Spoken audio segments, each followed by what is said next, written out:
dalam rangka ikhtiar untuk mencari pemimpin yang akan mengantarkan bangsa kita menuju bangsa yang maju. Insya Allah, betul?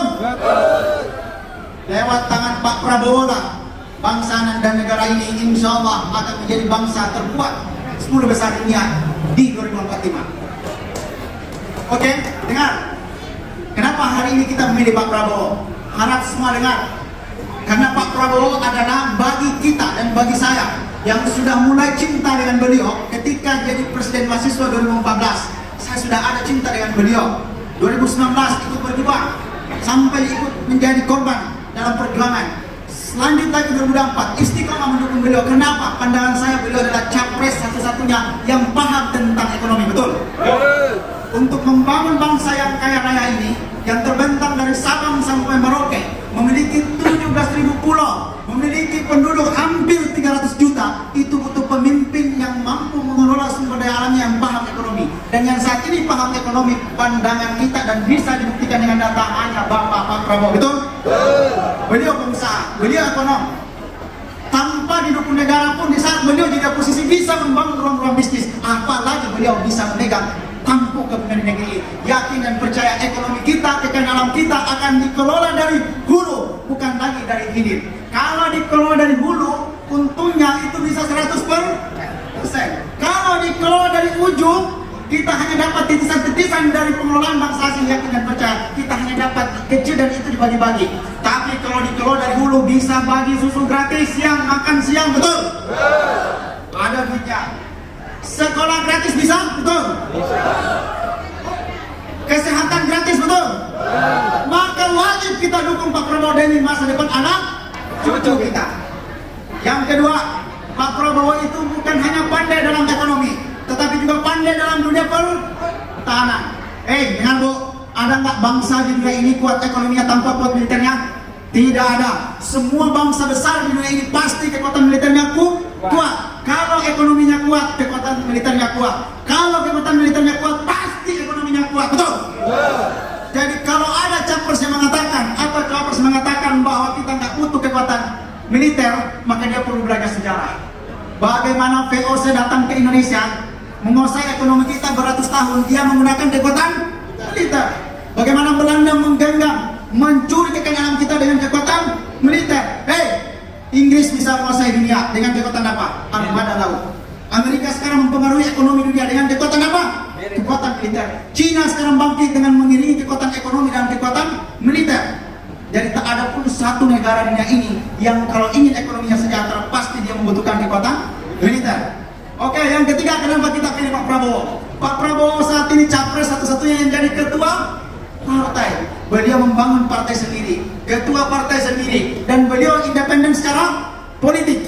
Jadi kalau kita mendukung capres, harus mendukung capres yang independen secara politik. Oke, Pak Prabowo bukan hanya sebatas ide dan gagasan, tapi konkret kerjanya. Saat ini Pak Prabowo bagi saya satu-satunya capres yang konkret karena dekat dengan dunia pendidikan. Pak Prabowo itu bukan hanya nyuruh baca buku, tapi Pak Prabowo juga bikin buku. Kemudian satu-satunya capres saat ini yang punya kampus saja Pak Prabowo, nama kampusnya Universitas Kebangsaan Republik Indonesia.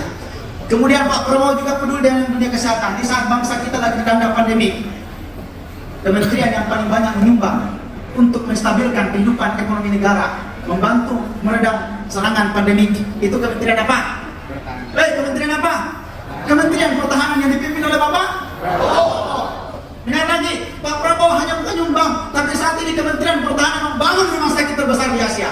Dan hampir semua daerah provinsi sedang dibangun rumah sakit oleh Pak Prabowo. Sehingga ketika ada pandemi lagi, tidak seperti yang kemarin, Wisma Atlet kita pakai karena kita kurang rumah sakit. Bayangin, Pak Prabowo itu tidak hanya memikirkan tentang satu komponen saja, tapi dia pikirkan anak bangsa ini dari bangun tidur sampai dia tidur bagaimana hidupnya sejahtera. Betul? Nah, Pak Prabowo juga, yang suka olahraga siapa? Pak Prabowo itu satu-satunya capres saat ini bangun stadion patungan pribadi, betul? Anak sekolah yang terbaik di negeri ini dipindahkan di luar negeri gratis, gitu.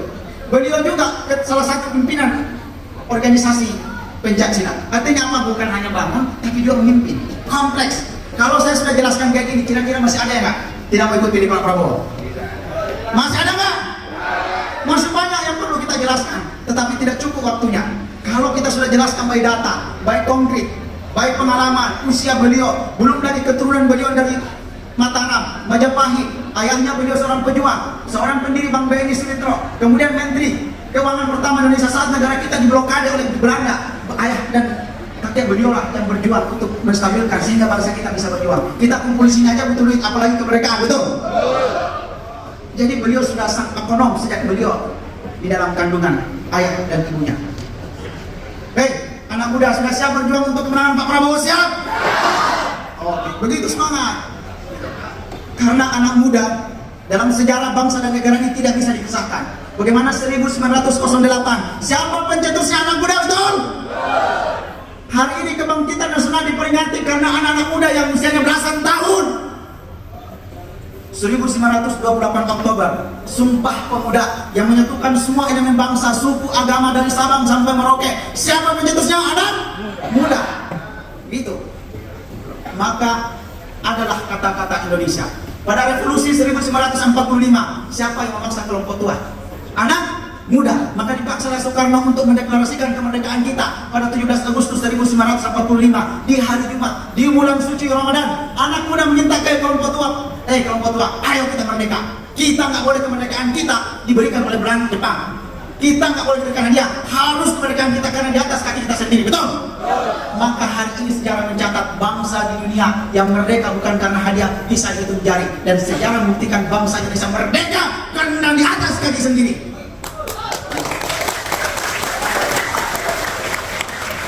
Kenapa kita harus istiqomah mendukung Pak Prabowo? Karena konsepnya itu bagaimana bangsa dan negara kita berdikari, bagaimana bangsa kita mengelola ekonomi dari hulu. Bagaimana mengelola ekonomi dan kekayaan alam kita dikelola oleh anak bangsa sendiri. Kalau kekayaan alam kita dikelola di negeri kita sendiri, semua anak bangsa potensi nggak dapat pekerjaan. Potensi. Kenapa? Lapangan kerjaan akan terbuka lebar. Betul? Kalau ekonomi kita masih dikelola oleh bangsa asing, kita hanya dapat tempasan sedikit-sedikit, paling dapat royalti dan pajaknya. Tapi kalau dikelola oleh bangsa dan negara kita sendiri, yakin dan percaya, Bu, Pak, teman-teman, besok kalau memang engkau cinta anak cucumu, maka pikirkanlah seorang pemimpin pilihlah seorang pemimpin yang memikirkan bagaimana anak cucu kita sejahtera.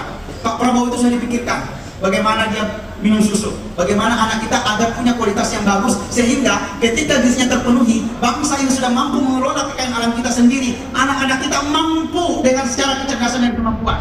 Bisa nggak anak-anak kita mengelola kekayaan alam bangsa kita sendiri kalau gizinya kurang? Bisa nggak? Ingat, pertama Rasulullah membangun peradaban di Mesir, di negara Arab. Yang pertama dibangun gedung apa manusianya?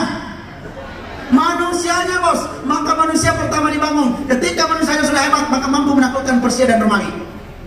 Betul. Begitu juga Pak Prabowo, cerdaskan dulu anaknya, penuhi dulu gizinya, yakin dan percaya kekayaan alam kita mampu dikelola dari hulu sampai hilir. Betul. Jadi Anda memilih Pak Prabowo sama halnya Anda memiliki cinta sejati untuk masa depan anak cucunya. Betul. Oke, jadi kalau ada yang mengatakan dukung Pak Prabowo karena dikasih duit, karena dikasih jabatan, tidak bos, kita logika, kita konkret, kita punya fakta dan data, betul? Siap mendukung Pak Prabowo, siap berjuang. Tuh, dan kita ingatkan, kita pejuang punya Prabowo, sebagian dari kita sudah mendukung dari 2014, 2019 dan 2024 sudah kita deklarasi sejak bulan Mei bersama ayahanda kita Bapak-bapak Purnawirawan. Tepuk tangan dulu. Bulan Oktober kita sudah deklarasi di Jakarta hampir 1.000 mahasiswa, di Jogja 1.000 mahasiswa, di Jawa Tengah yang katanya tempat satu kelompok partai kita babat sampai ke Kordes. Terakhir kita di Jawa Barat hampir 2.000 mahasiswa. Kemudian ada pemuda, kemudian ada Bapak Purnawirawan berkumpul apel akbar Jawa Barat, insya Allah menang Pak Prabowo. Dan hari ini adalah hari konsolidasi kita yang terakhir di Banten. Berarti Banten itu dengan sakral gitu. Terakhir tadi jadi menentu.